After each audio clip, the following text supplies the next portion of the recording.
got some repair to do on the ramp.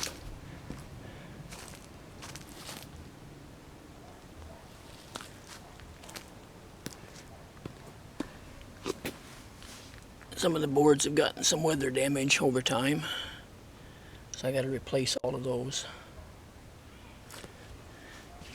These are the cross members for the decking, which part of them I've already thrown away that were bad. Up there lays a bunch of new lumber. Hopefully I've got enough.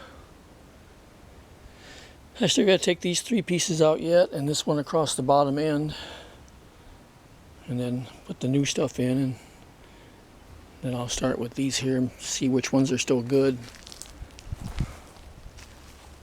to finish up with it. And I've got new lumber up there to finish down for what I'm missing if I don't have enough.